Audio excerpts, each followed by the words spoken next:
संगीत के स्वर गूंजते हैं तो पशु से लेकर पक्षी फूल भी खा जाते हैं। कादर साहब, आप क्या जानते हैं संगीत के बारे में? शायर साहब कपाल से बोले। तेरे सर एक कादर साहब दिखता हो मुझे। दर्शक फिर हटाकर पहुंच पड़े। चित्रकार महोदय ने मंच पर सूर्य और अकलमंदी दिखाने की कोशिश की। देखिए शायर साहब, आपको इसने क्या कहा? देखिए, आपको इसने गाजर मूली कहा। आपकी शायरी को गाजर मूली कहा और आप गाजर साहब हो। आपकी शायरी आपकी कला महान है, लेकिन आपसे ज्यादा कला मेरी महान है। राकेश दांत पीस रहा था और उसकी सारी नहर पानी पर पड़ गया। अब इस तरह बात संभलते देखकर कुछ शांत हुआ। इस बार शायर साहब खुदपना दिखा बैठे, गुस्सा होकर बोले। तूने भी मुझे शायर साहब कहा, ये क्यों कहा तुमने? और मेरी शायरी तुझे गाजर मूली लगती है? तेरा चित्रकला तो सबसे घटिया और तेरा चित्रकला जादू फेरना है। क्या जादू फेरना है? चित्रकार महोदय ने हाथ उठाकर कहा, देख, तू समझ ले बोल। दर्शक फिर बड़े जोर से हंस पड़े। राकेश घबरा रहा था, गुस्सा भी आ रहा था और रोना भी। सारी इज्जत मिट्टी मिल गई। अब तुम क्या हो? वह बार दोनों हथेलियों से मसल रहा था और कोई तरकीब सोच रहा था।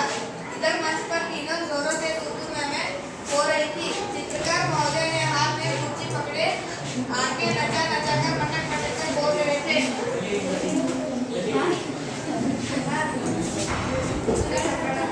अरे चमगादड़, तुझे क्या खाक चली जाती है?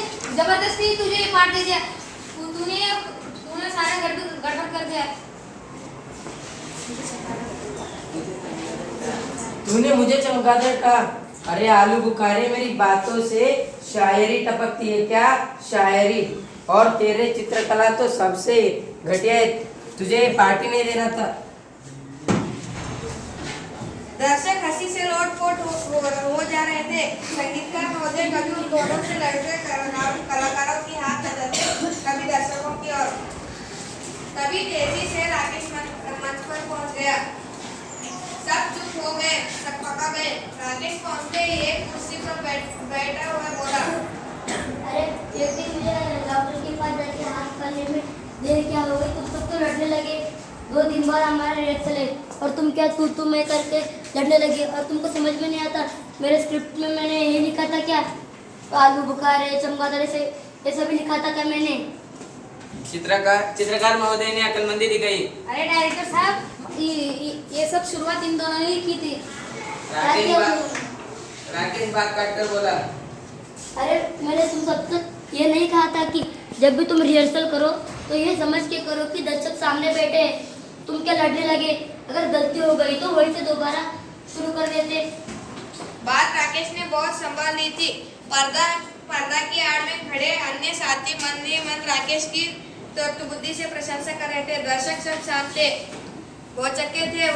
वह सोच रहे थे कि यह क्या हो गया। वे राकेश कह रहा था, देखिए, हमारे नाटक का नाम है बड़ा कलाकार। बड़ा कलाकार वही होता है जो अपनी त्रुटियों को देखे, ना दूसरों की त्रुटियों को।